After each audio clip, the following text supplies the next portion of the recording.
So today we're going to be testing the new Callaway Apex Pro, Apex and the deep cavity back, I think it is, in the free Apex. Callaway have sent me these irons for testing. They have no influence over any of the content.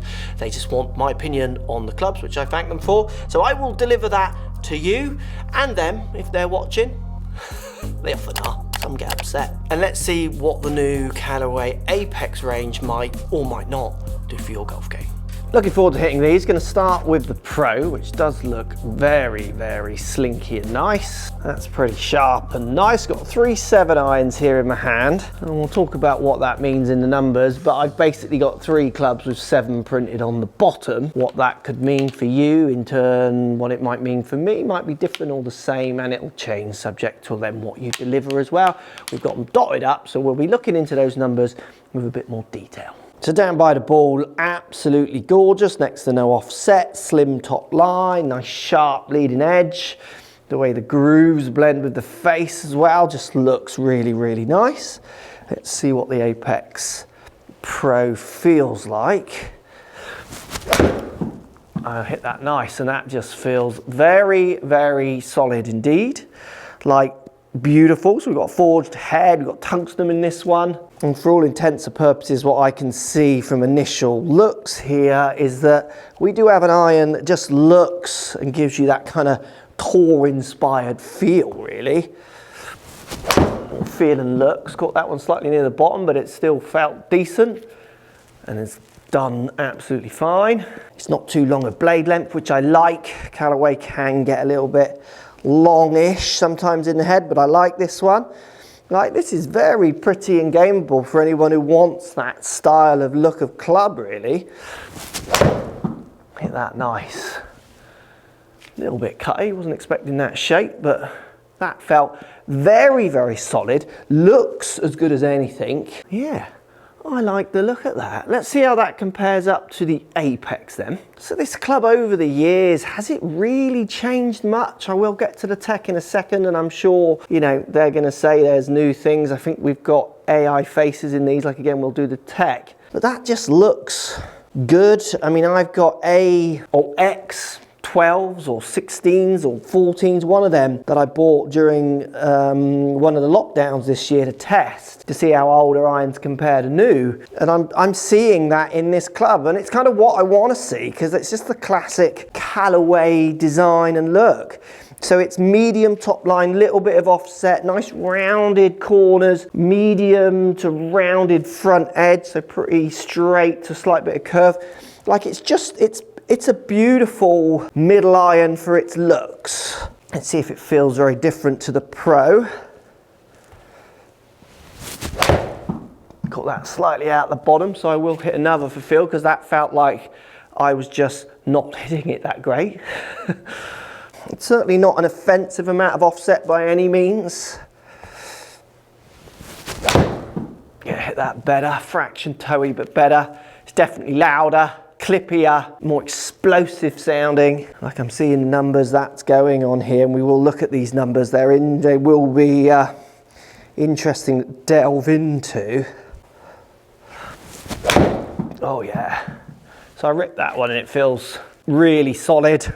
It doesn't feel quite the Pro. If you want feel, you know, you want forged, feeling lovely. The Pro's doing that more. And then the DCB, deep cavity back Apex, the chunkier of the 3 monkeys. So I mean, it's not crazy, but it certainly I do feel like this one's going to be the rocket balls of all of them. Yeah, so it's a chunkier version of Apex. And again, it's not overly offensive, but it's certainly a good step away from Apex Pro. You know, you're not going to blend it with that so easily unless you don't mind a real jux in looks. And maybe in feel, don't know, let's see. Hit that well. Definitely louder. Again, like, you can feel, stroke hear the cavity in there. Acoustics just make you think such interesting and different things subject to what you think you understand or not about a club. We all bring a certain element of our own feels to each hit. So I hit that pretty average. I pushed it a little bit. Felt nice and responsive from that part of the face. So the length of the Pro to the deep cavity back Apex, exactly the same length in the 7 iron. For what I'm testing, remember getting custom fit. You know, I had, in one of my sets, I had 2 6 irons, and that 6 iron wasn't the length, I got it made longer. So I always think if you're thinking about length of club, they're going to print standard specs of loft and length on their website. A, what you deliver, B, how long you want a club to be is all your choice as well. So you can override these design factors as well. So I wouldn't always get too hung up on them. Sometimes I think people, take a long time discussing some points. So I just think, well, are you actually delivering that loft? Because one of the things I find with students really interesting is you give them a low lofted club and they don't always deliver that. They'll add it. They can see it or they know something's wrong there and then they adapt without knowing. Give them a high lofted club and then they adapt again. They knock loft off. So it's so important that you get out there and test, which is kind of what I've been saying for about 12 years now. Oh yeah, I mean, I've hit that sweet spotty, that's a line-ish ball.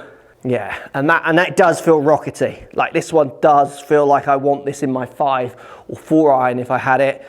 If I had it in a wedge, I'd want to know that I'm going to get some level of consistency with spins and launches, those kind of things. Let's go and check the tech out as I hit a few more. So let's go through the tech of these Apex irons. The deep cavity back, it's the deep cavity back is the big thing. So they're moving that weight back and out to the outside. It's all about trying to keep MOI up, ball speeds up when you're dotting it across the face is the idea. They're saying it's one of their best clubs for that they've ever made. They've put their tungsten energy core into these irons, which allows them to move the CG in relationship to what club you're hitting. Again, trying to keep tolerances on that iron on flight spins as tight as possible. We'll see if that comes out in the numbers.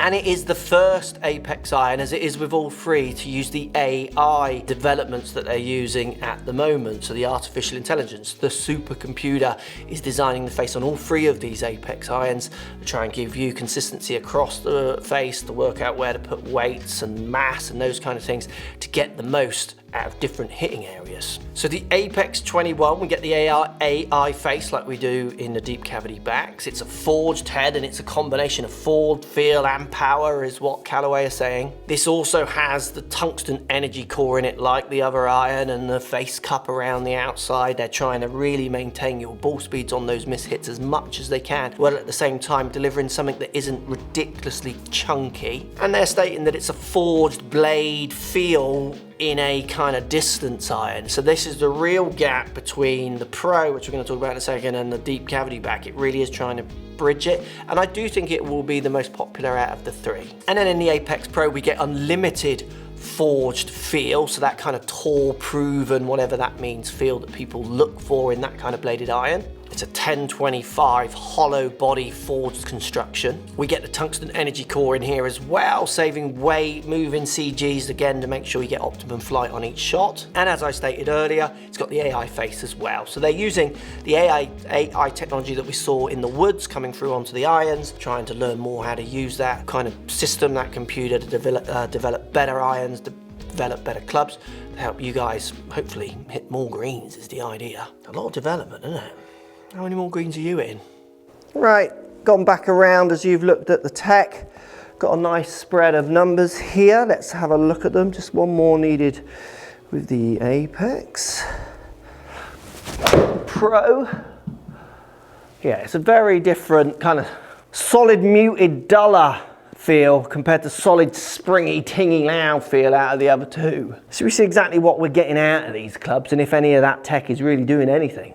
So if we look at the numbers, I think it's a really interesting spread of clubs. Dispersion's similar. You can see definitely the tightest is the red, short, long, left, right. The deep cavity back, longest left, right, and almost short, long. And then the Apex is in between them. You couldn't get, again, they're just doing exactly what they're meant to do. The data set here of numbers is, again, comedy. They are just literally like, they're like marketing perfect for what the club is meant to do. So the ball speed jumps 118 to 120 to 122. That's what you would expect from certainly loft ideas. 26, 24, 24. These 2 the same loft. A little bit more efficient on the striking. So you could argue get both the same ball speeds out of these 2, but with 2 degrees less loft on the Pro, which is what's in the set, just given to you. I'm either going to have to take that down to match ball speed, or in turn bring the head speed up to match the ball speed. So it's kind of, you know, trying to swing them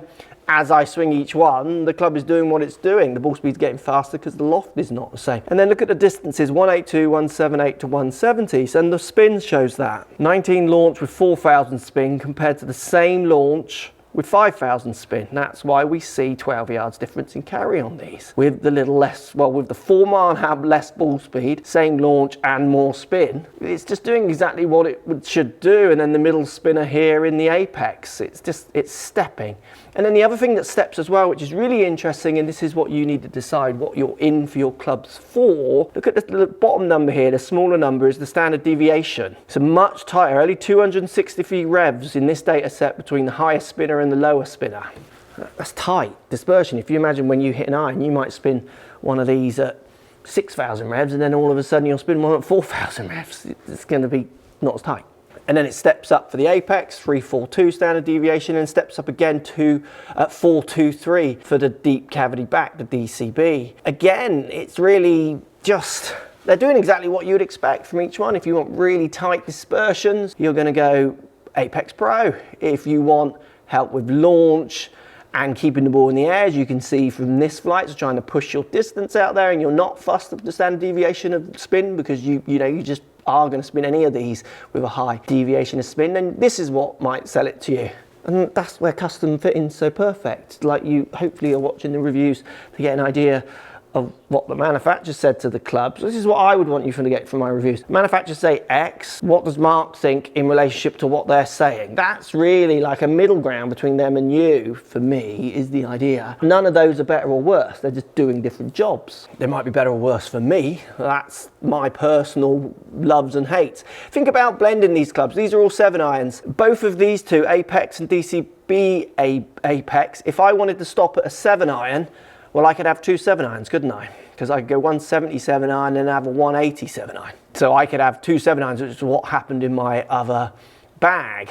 But let's think about that. Let's say you want to stop at a 6-iron or a 5-iron. This is again where fitting is so important, and hopefully the manufacturers are getting more clubs out there for you to fit than just say 7-irons. I have a few more irons here as well if I wanted to show you them. If I stopped at a 5-iron, you might find that your launch just is degrading so much, so you're not getting a 5-iron in the air at all, that you do see a big gap then between your Pro to your Apex or to your deep cavity back Apex. And then that's where you would be able to have a 7 to a 6-iron step. So that you could definitely blend these, but some people like me would have to have 2 of the same iron possibly to blend them depending on where you went, and others wouldn't. Again, the beauty of testing. 14th here at Wentworth then. I'm 168 out to a flag that you don't really want to land short of. So we're kind of right in my sweet spot for the other two, pushing me with the bladed in theory, the harder of the 3 irons. Should we have a little fun game? Which one will win to this pin? In theory, these two have the advantage, and I would say the Apex in this one, I would need a 6-iron, arguably in this one, but I'm going to try and hit a hard 7. I always like trying, well, not always, but I do like to try and push the bladed iron on, because it's obviously the one that lots of people think is the harder one to hit, and so it might show bigger holes as I try to hit this one really hard and the strike's punished compared to all the tech in these. We'll do a little knockout, so 2 or 3 shots. Hit a shot, whichever ball is the furthest away, that club is then out of the game, and then 2 shots, and then whichever one's furthest away. So it'll be 2 shots, won't it? With nearly each club. Which club's going to win, do you reckon?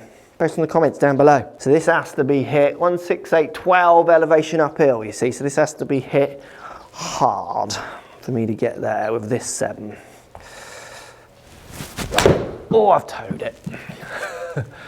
It's going to do all right because it's going to be a low spinner. It's just going to catch that slope. Will it roll back? So for a pretty average hit, that was 168 carry. So a little bit of a high toe, weak area strike. I'd say that's done not too bad. Right, shot 2 with Apex, which in theory is just a nice one. So I didn't feel like I went for that too much. And yeah, that is just a nice shot. So you can definitely, Apex is into round 2, I reckon. DCB. Now DCB and Apex are really close. It's definitely a little chunkier in DCB, but they're close. Again, this is just a nice one of these. Pulled that. So what's going to be closer? Yeah, now look how that's going so much longer. Again, it was a slightly high shot and the spins really dropped down. Let's look at the numbers on those. Oh, don't make me do maths. 19 yards to 35 foot. I'm presuming 19 yards is further than 35. 19, sorry everyone that I'm having to do this, 57 feet. I think that, yeah, so these are in order. So this was the Pro, this is the Apex, and this is the deep cavity back. Look what happened to the spin. It just rocketed way down on this shot, and it was, again, only fractionally high. I'm really toe-ending clubs down with my new action as well. I might have to assess my lies a little bit. The only problem with that is it changes almost daily because I'm like butchering my swing at the moment to try and find the best way to get speed. So I'm kind of going to let it settle for the moment. So for this test, we're going to go into these two now for the gaming shot. If I strike this one better, it can compete with this. But this one has the advantage. Remember, this is a tiny data set, bit of fun. Read into this what you want and what you don't want. It's a tiny data set. But I do think the hinting of more consistent spin with this is something that certainly in irons that you can launch, something some of you might want to give more thought to, rather than if you look at the DCB, which is obviously just a long onto the back shot, which is still a decent shot. That is something that you might not realise that you should be conscious of. You're going to get low spin bombers that just throw your distances short and long way out. So Apex has the honour as hitting it to whatever it hit it to, 4 foot or whatever it was. It needs basically the same shot. Again, I don't have to kill it, it's just a nice one up there. Again, that felt good. It's two good shots with the Apex, isn't it? And consistent. It's a nice in-between spin model. It has an 88 club head speed. I can get this going 91, 92. So it's flattering my ego for distance. Right, the Pro. Can you strike it better and get back there? Don't think I've drawn it and I've hit that well. Keep coming. Oh, is the Pro one? That is close. So that was 92 miles an hour. Let's show you the numbers on those. Amazing. So last two shots, who's won? I actually don't know. It is the Apex has won, the 11 foot to 18, but so close. Again, look at the highest spin. It's coming through, launching very similar. Peak height's very similar. Also, descent angle very similar, 2 degrees in it. Peak height's a little higher with the last shot. And then the carries were exactly the same. Obviously the slope is being worked into that. It's carrying further than that. This is dry number, not the up the hill numbers. 3 good clubs. Apex takes it, which I would kind of guess from that distance, but I would have every right to still game that, which is kind of where I am with a 7 iron. I'm close to that as well with a 7 iron now. This one is fine, I could game it, but I would certainly be learning my patterns of variations in spins and those kind of ideas. What do you think of that? Post comments down below. Which one do you think won and didn't win? As in, you can see which one is physically closer on those very small data capture. I know it's a bit of fun, but are you wanting the consistency of spin? You want the consistency of launch and bombing out of this one, or do you want the middle ground? And the biggest thing I've noticed with all 3 of these clubs, which is often the way, is they're not lying. They do kind of what they're marketed to do. They just, let's just say the companies do massage the terms a little bit. This thing, almost politics. See, hopefully that puts it into some kind of reality for you. Thanks for watching. As always, post comments down below. Tell me if you want to see other reviews or want me to compare this iron to another iron. Maybe in that comment section, let me know and I can get onto it. See you all soon.